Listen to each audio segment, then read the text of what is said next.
Hello!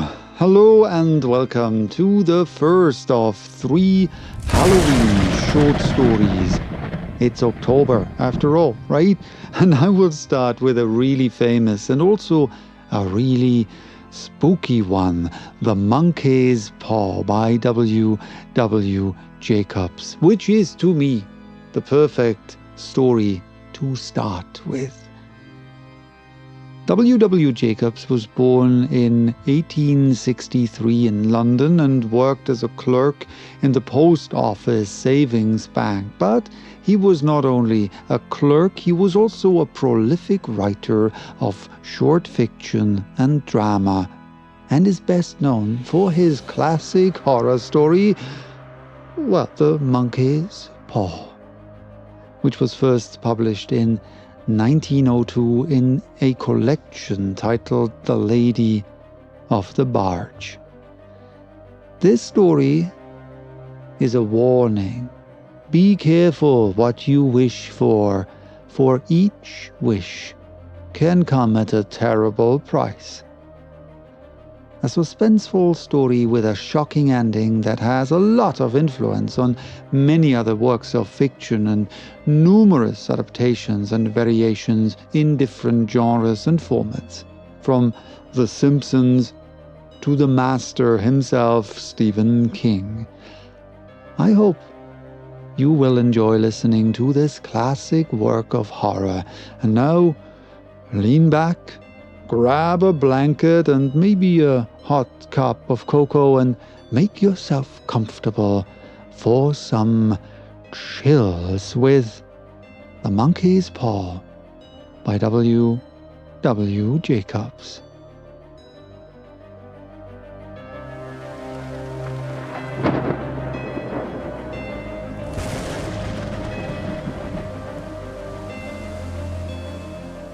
Without, the night was cold and wet, but in the small parlour of Laburnum Villa the blinds were drawn, and the fire burned brightly. Father and son were at chess, the former, who possessed ideas about the game involving radical changes, putting his king into such sharp and unnecessary perils that it even provoked comment from the white-haired old lady, knitting placidly by the fire. "Hark at the wind," said Mr. White, who, having seen a fatal mistake after it was too late, was amiably desirous of preventing his son from seeing it. "I'm listening," said the latter, grimly surveying the board as he stretched out his hand. "Check." "I should hardly think that he'd come tonight," said his father, with his hand poised over the board. "Mate," replied the son. "That's the worst of living so far out," bawled Mr. White with sudden and unlooked-for violence.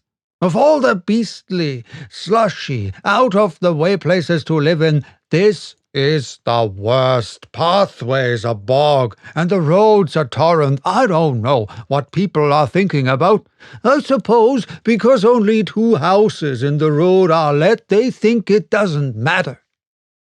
"Never mind, dear," said his wife soothingly. "Perhaps you will win the next one."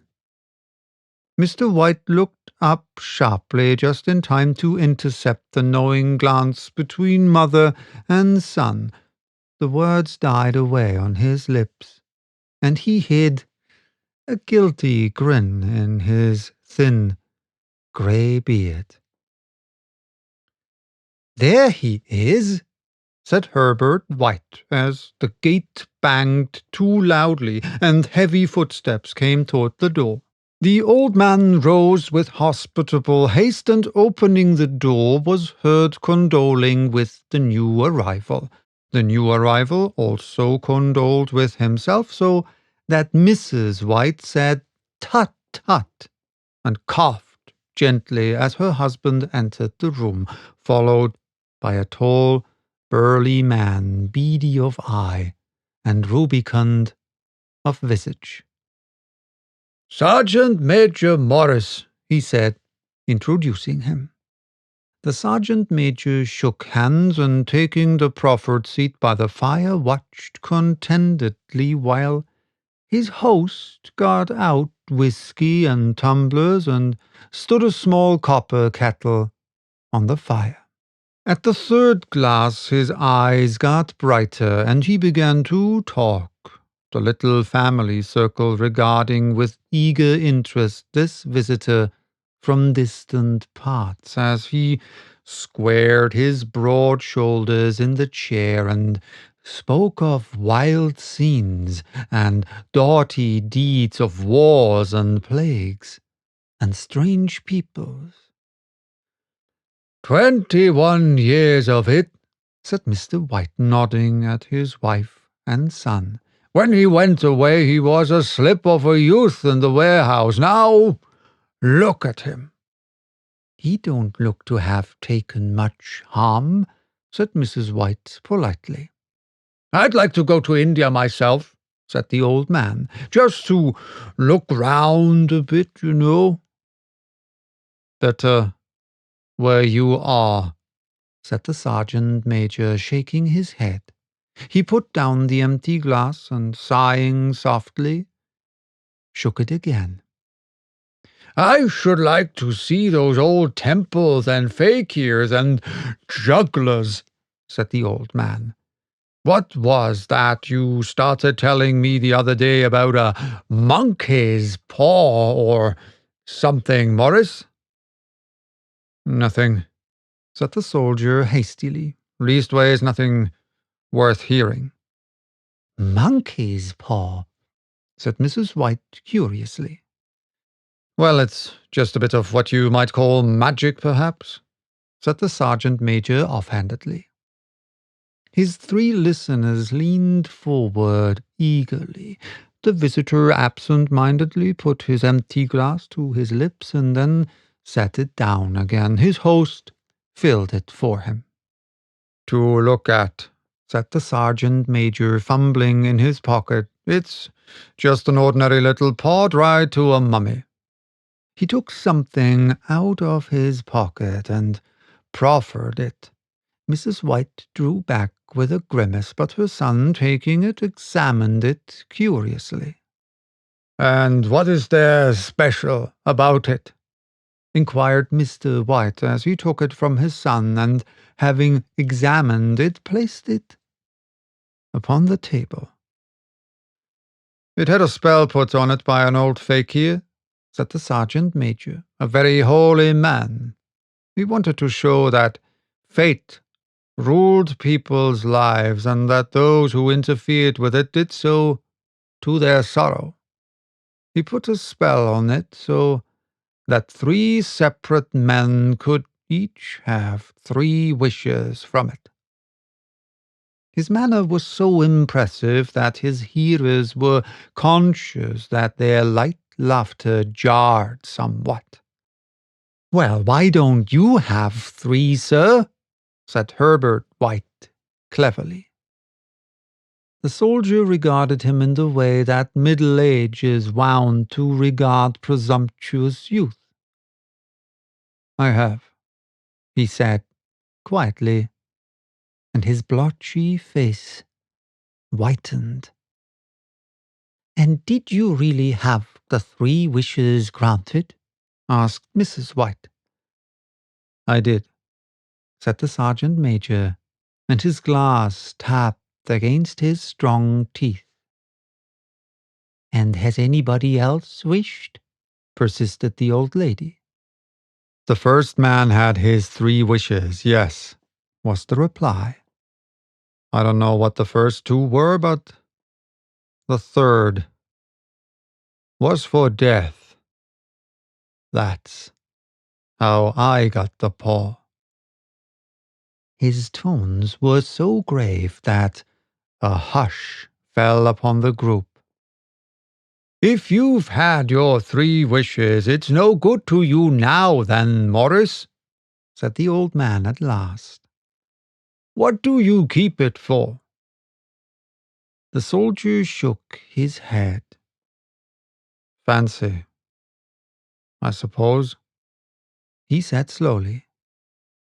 I did have some idea of selling it, but I don't think I will. It has caused enough mischief already. Besides, people won't buy. They think it's a fairy tale, some of them. And those who do think anything of it want to try it first and pay me afterward. If you could have another 3 wishes, said the old man, eyeing him keenly, would you have them? I don't know, said the other. I don't know. He took the paw and, dangling it between his forefinger and thumb, suddenly threw it upon the fire. White, with a slight cry, stooped down and snatched it off. Better let it burn, said the soldier solemnly. If you don't want it, Morris, said the other, give it to me. I won't, said his friend doggedly. I threw it on the fire. If you keep it, don't blame me for what happens. Pitch it on the fire again like a sensible man. The other shook his head and examined his new possession closely. How do you do it? He inquired. Hold it up in your right hand and wish aloud, said the sergeant major, but I warn you of the consequences. Sounds like the Arabian Night, said Mrs. White as she rose and began to set the supper. Don't you think you might wish for 4 pairs of hands for me? Her husband drew the talisman from pocket, and then all 3 burst into laughter as the sergeant major, with a look of alarm on his face, caught him by the arm. If you must wish, he said gruffly, wish for something sensible.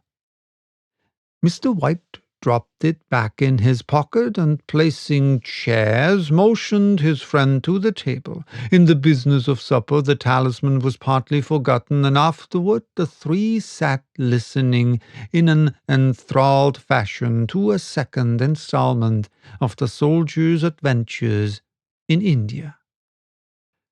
If the tale about the monkey's paw is not more truthful than those he has been telling us, said Herbert, as the door closed behind their guest just in time for him to catch the last train, we shan't make much out of it. Did you give him anything for it, father? Inquired Mrs. White, regarding her husband closely. A trifle, said he, colouring slightly. He didn't want it, but I made him take it, and he pressed me again to throw it away. Likely, said Herbert with pretended horror. Why, we're going to be rich and famous and happy. Wish to be an emperor, father, to begin with. Then you can't be henpecked. He darted round the table, pursued by the maligned Mrs. White, armed with an antimacassar. Mr. White took the paw from his pocket and eyed it dubiously. I don't know what to wish for, and that's a fact, he said slowly. It seems to me I've got all I want. If you only cleared the house, you'd be quite happy, wouldn't you? Said Herbert, with his hand on his shoulder. Well, wish for £200, then. That'll just do it. His father, smiling shamefacedly at his own credulity, held up the talisman as his son, with a solemn face somewhat marred with a wink at his mother, sat down at the piano and struck a few impressive chords. I wish for £200, said the old man distinctly. A fine crash from the piano greeted the words, interrupted by a shuddering cry from the old man. His wife and son ran toward him. "It moved!" he cried, with a glance of disgust at the object as it lay on the floor. "As I wished, it twisted in my hand like a snake." "Well, I don't see the money," said his son as he picked it up and placed it on the table, "and I bet I never shall." "It must have been your fancy, father," said his wife, regarding him anxiously. He shook his head. "Never mind, though. There's no harm done, but it gave me a shock all the same." They sat down by the fire again while the two men finished their pipes. Outside, the wind was higher than ever, and the old man started nervously at the sound of a door banging upstairs. A silence unusual and depressing settled upon all three, which lasted until the old couple rose to retire for the night. "I expect you'll find the cash tied up in a big bag in the middle of your bed," said Herbert, as he bade them good night, "and something horrible squatting up on the top of the wardrobe, watching you as you pocket your ill-gotten gains." He sat alone in the darkness, gazing at the dying fire and seeing faces in it. The last face was so horrible and so simian that he gazed at it in amazement. It got so vivid that, with a little uneasy laugh, he felt on the table for a glass containing a little water to throw over it. His hand grasped the monkey's paw, and with a little shiver he wiped his hand on his coat and went up to bed. In the brightness of the wintry sun next morning, as it streamed over the breakfast table, he laughed at his fears. There was an air of prosaic wholesomeness about the room which it had lacked on the previous night, and the dirty, shriveled little paw was pitched on the sideboard with a carelessness which betokened no great belief in its virtues. "I suppose all old soldiers are the same," said Mrs. White. "The idea of our listening to such nonsense! How could wishes be granted in these days? And if they could, how could £200 hurt you, father?" "Might drop on his head from the sky," said the frivolous Herbert. "Morris said the things happen so naturally," said his father, "that you might, if you so wished, attribute it to coincidence."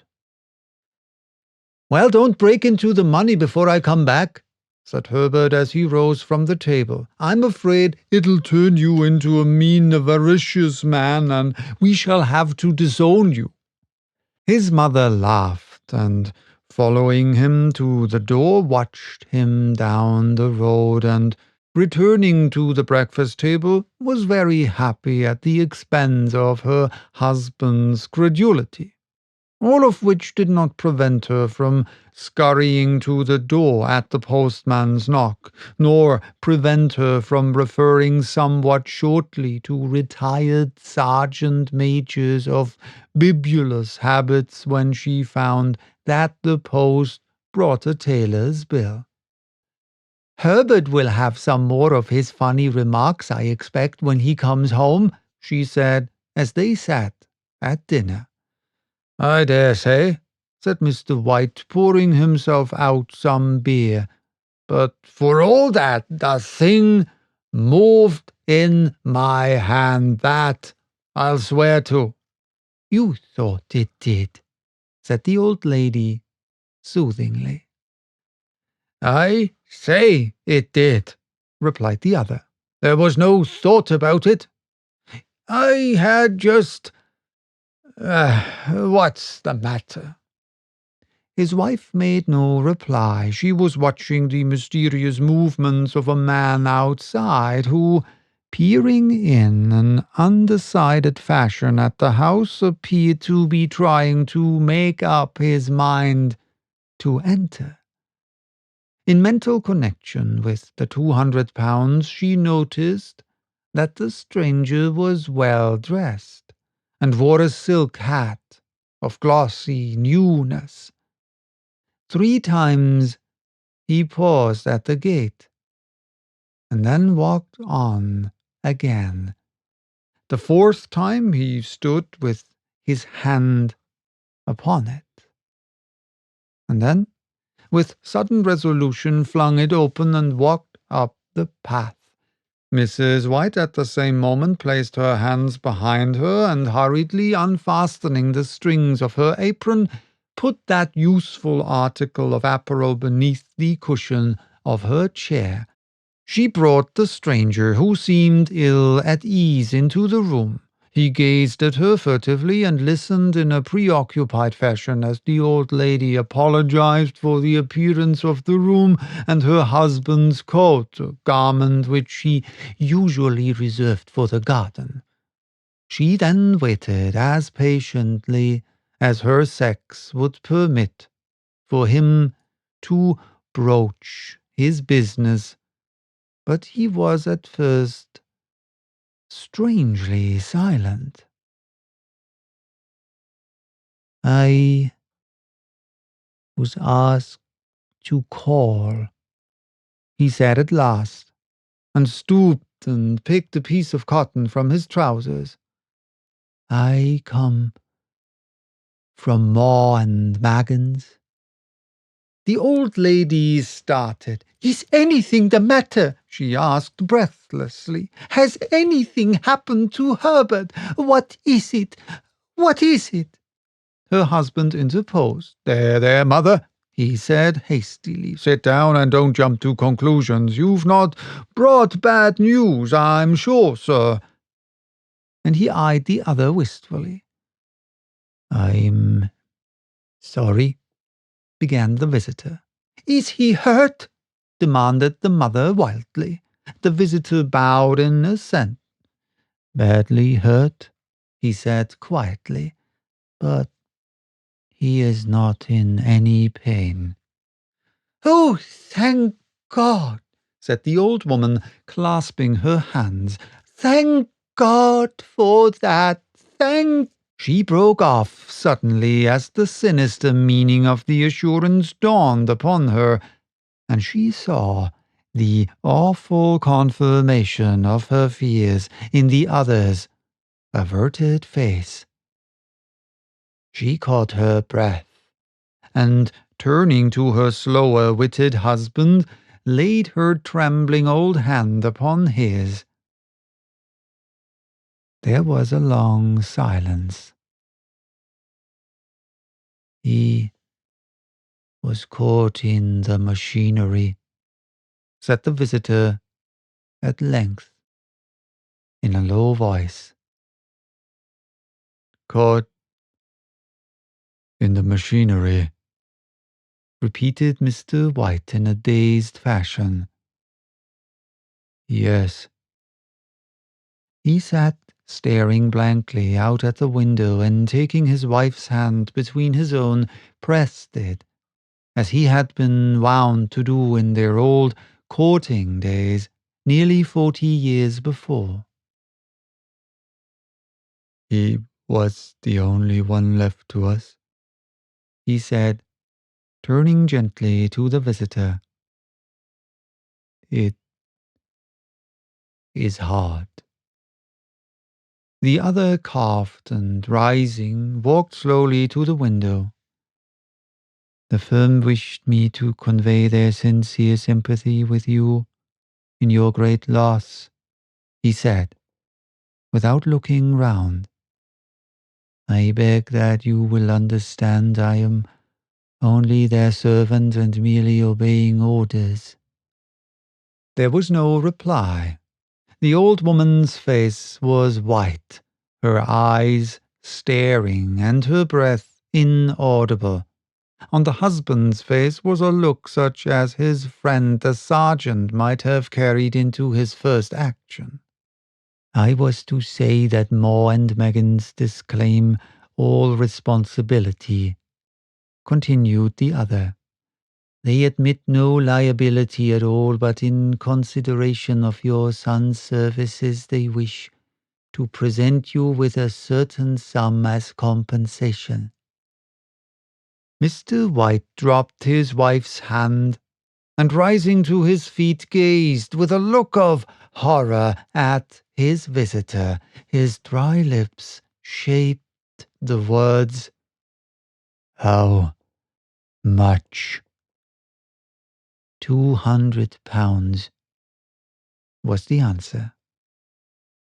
Unconscious of his wife's shriek, the old man smiled faintly, put out his hands like a sightless man, and dropped, a senseless heap,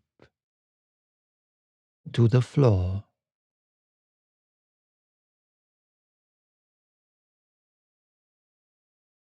In the huge new cemetery, some 2 miles distant, the old people buried their dead and came back to a house steeped in shadow and silence. It was all over so quickly that at first they could hardly realize it, and remained in a state of expectation as though of something else to happen, something else which was to lighten this load, too heavy for old hearts to bear. But the days passed, and expectation gave place to resignation, the hopeless resignation of the old, sometimes miscalled, apathy. Sometimes they hardly exchanged a word, for now they had nothing to talk about, and their days were long to weariness. It was about a week after that the old man, waking suddenly in the night, stretched out his hand and found himself alone. The room was in darkness, and the sound of subdued weeping came from the window. He raised himself in bed and listened. "Come back," he said tenderly. "You will be cold." "It is colder for my son," said the old woman, and wept afresh. The sound of her sobs died away on his ears. The bed was warm, and his eyes heavy with sleep. He dozed fitfully, and then slept until a sudden, wild cry from his wife awoke him with a start. "The paw!" she cried wildly. "The monkey's paw!" He started up in alarm. Where is it? What's the matter?" She came stumbling across the room toward him. "I want it," she said quietly. "You've not destroyed it?"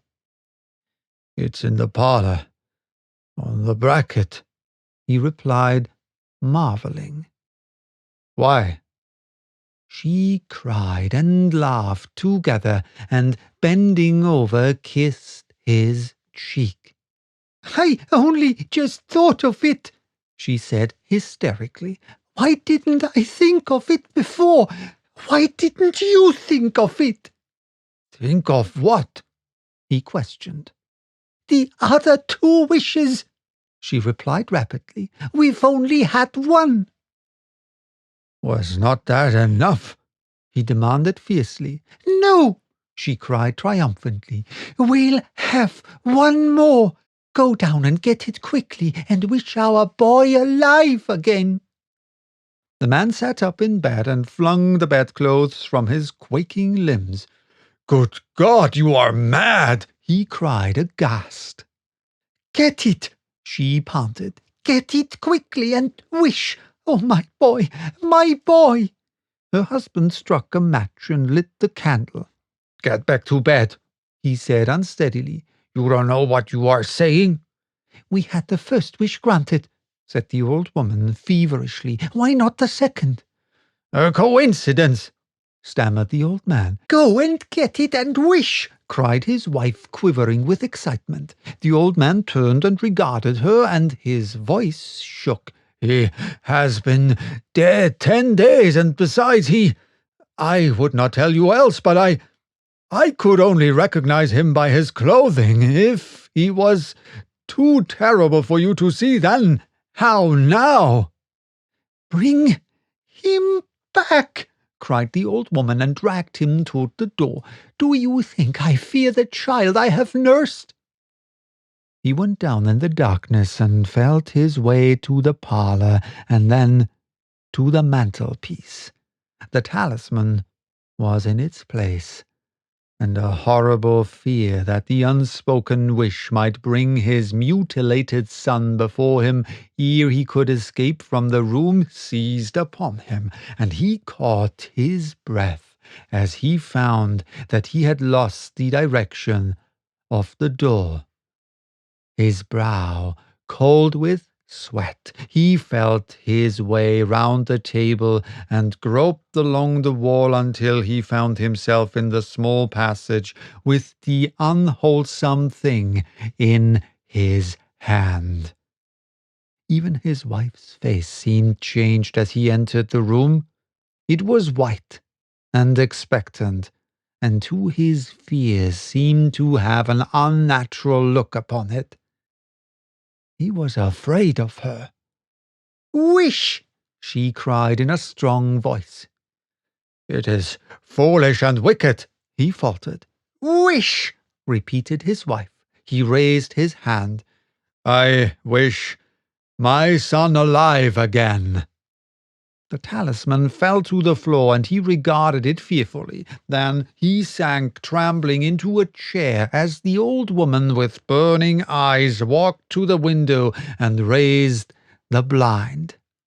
He sat until he was chilled with the cold, glancing occasionally at the figure of the old woman peering through the window. The candle end, which had burned below the rim of the china candlestick, was throwing pulsating shadows on the ceiling and walls until, with a flicker larger than the rest, it expired. The old man, with an unspeakable sense of relief at the failure of the talisman, crept back to his bed, and a minute or two afterward the old woman came silently and apathetically beside him. Neither spoke, but lay silently listening to the ticking of the clock. A stair creaked, and a squeaky mouse scurried noisily through the wall. The darkness was oppressive, and after lying for some time screwing up his courage, he took the box of matches and, striking one, went downstairs for a candle. At the foot of the stairs, the match went out, and he paused to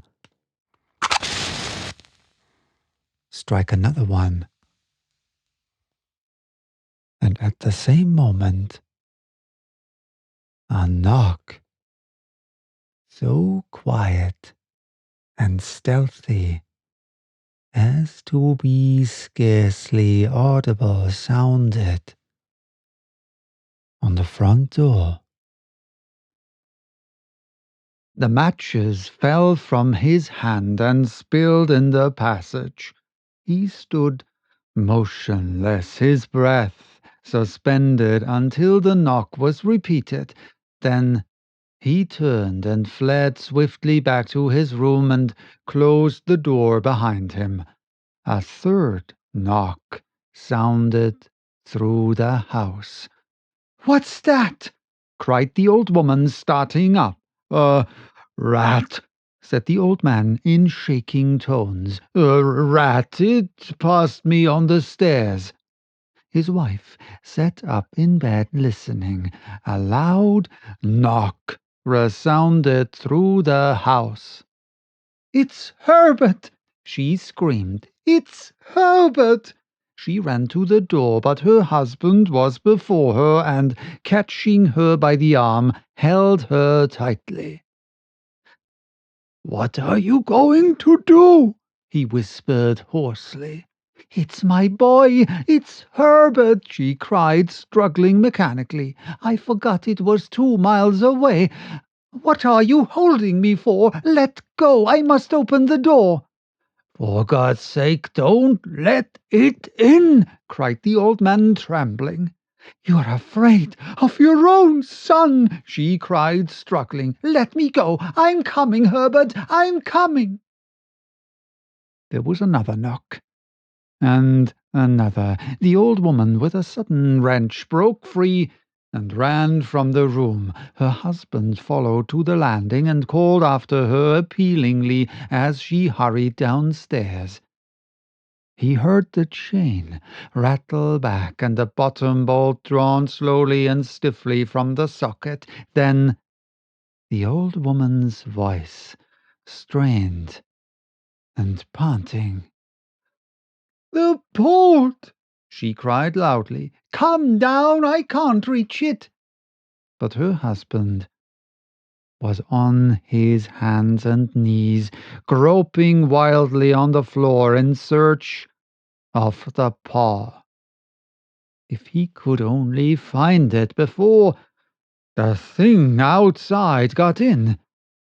A perfect fusillade of knocks reverberated through the house, and he heard the scraping of a chair as his wife put it down in the passage against the door.